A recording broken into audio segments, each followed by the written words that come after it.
Let's try that again. Hello, greetings, and welcome everyone to this news video. I am the Ninjaneer. The topics we're covering today are as follows. UN talks energy transition. Smart states pushing forward. EV rider on Aptera. More footage from Scottsdale. And finally, quite the body count. Let's get started.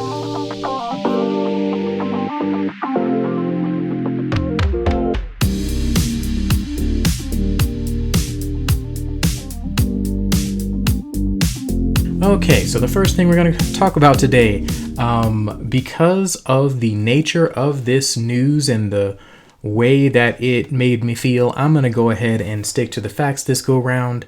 There are a lot of positive things in this article and a lot of negative things in this article as well. I'm going to cover both with the calm, collected demeanor that I am so famous for on this channel. All right, let's go ahead and get going here. So, first chart here, it shows the changes in amount of stuff being moved around between countries for specifically the energy transition. Yeah, so the growth in trade of solar and wind energy goods, that would be solar panels and things like that. This is how much stuff the changes in how much stuff has been moved around in these different industries for, the past few years here, for the past 10 years. As you can see, things are progressing in a generally upward trajectory, but there's been a little bit of a contraction in 2023. I wish they had these numbers all the way up to 2025, but I'm assuming that those numbers are going to be hard to get together, hard to parse because of the way that things are going right now when it comes to energy policy and other things like tariffs that are affecting the way that we are moving around the energy transition. All right, so trade costs for wind and solar goods are still high. In spite of this height from 2020 to 2022 is when this information was taken. But in spite of this height of cost, the transition is still moving fairly smoothly, just overall. Things are getting better in a lot of different ways that perhaps people were skeptical could be, happening, could occur. It's just that now we have a couple of roadblocks in our way, and I'm assuming when they update this information for 2025, we're going to see a contraction in a couple of countries based on the whole tariff thing, maybe even just one country, and then the rest of the world basically is moving fairly quickly towards a renewable energy future. Okay, so now this chart shows the growth in GDP compared to the growth of CO2 emissions.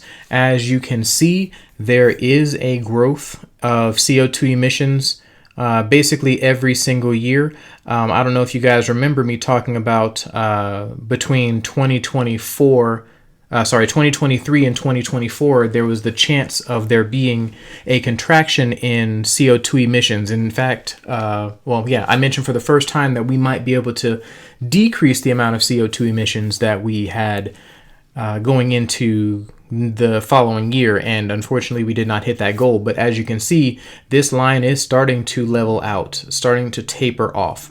So as much as we still rely on fossil fuels, there's a big delta between the amount of growth that we've seen in GDP around the world and the growth of CO2 emissions. And that delta, I am positive, is probably made up by mostly renewable energy. All right, this is another fairly interesting one. It says 91% of global emissions come from 35 economies. You can see the list of economies here. China being the biggest of all when it comes to emissions at 11,903. What is this? I think it's in tons, metric tons. Let me see. Yeah, in millions of tons. Holy biscuits. Okay, so this is 11,903,000,000 tons of carbon dioxide released into the air in 2023. You'll notice that all of these numbers are based on a time frame that is before now. That is mostly because they have to compile this data, and they've only compiled it up to 2023 so far. Like I said, I assume that they're going to come out with a 2025 situation in a couple of years, and we'll get to see firsthand what we already know, that there are a couple of things that contracted the renewable energy economy. At any rate, you can see the list of countries here. I'm not going to read them all out, but the two largest are China and the US, and we are classified as a developed economy. I've always thought that term was strange, mostly because if you are a developed economy, that means that you are not, it gives the connotation that you're not changing or growing, even though I know that's not true. Anyway, this is a list. It is a very long list, and it has a lot of countries, many of the ones that you would expect. It's just really interesting to see that list of countries laid out this way. The UN's website has a lot of really good information like this. I would suggest you check it out with the link down below. Okay, so I don't know if you guys have noticed, but the U.S. is kind of tariffing everything and cutting renewable energy subsidies and things like that. Because of this fact, states have had to step in and take action on climate change in spite of the government in a lot of cases. So you can see here in this article that there are a lot of things that have affected the ability of the United States to transition into renewable energy. And those factors have forced states' hands in getting more active in helping to subsidize the renewable energy transition. The smart states understand that if we are to stay a superpower, if we are to stay relevant in the development of technologies in the future, then renewables are going to be a big part of that, especially considering the rest of the world is transitioning to renewables. We seem to be the only one that's actively shooting ourselves in the foot for some reason. So you can see that there's a ton of states that stood to lose a lot from the things that happened from the repeal of the Inflation Reduction Act. There's a lot of states that are going to lose out. Most states are going to lose out, but as you can see, this list includes basically red states. That trend is not unique or new. The people that got our current administration into office are in the position to suffer the most as a result of their policy. That is just an unfortunate fact. Because of that fact, states basically said, hey, we need to make up this delta. We need to make up this shortfall and start pushing our individual economies towards a situation where we have more renewable energies in our grid. Texas, as I mentioned last week, is a standout state in that regard. They have done a ridiculous amount of growth in the renewable energy sector, and that's pretty awesome. But this whole article talks about, this is a long one. This whole article talks about the people that are making the most effective and voluminous changes in their administration of EV related or renewables related technologies. Just check this article out if you're interested. It's really cool stuff. Okay, so the things that I liked.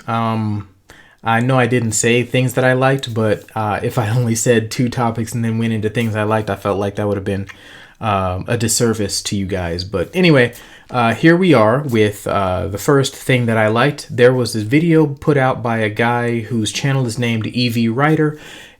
He did a bang-up job doing a review of the Aptera from the business perspective. He talked about them, what they are, what they do, the CEOs and all that kind of stuff. It was really, really, really well done.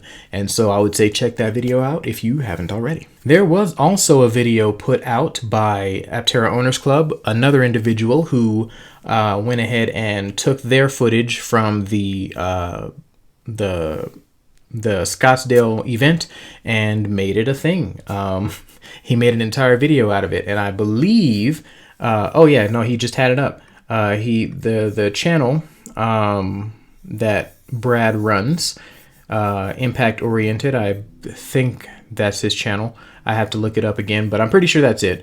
But yeah, he did a video about it. He talked very candidly, as the video title here implies, with the people that were at the event. It was really fun to watch. So yeah, check it out. Okay, so we have a video here of Aptera's frames, like their bodies, being built for use in their next validation vehicles.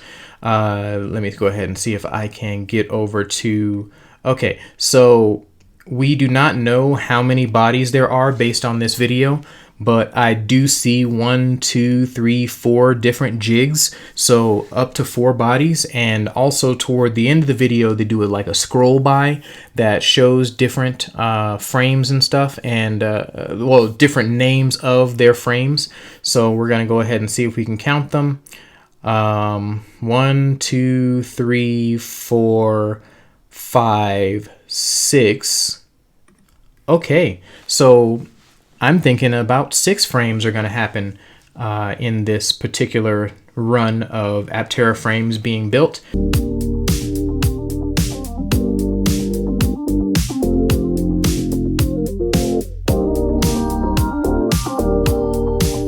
At Co-Stamp Group, this is the group that they've mentioned before that are doing their frames and building the bodies for the Aptera.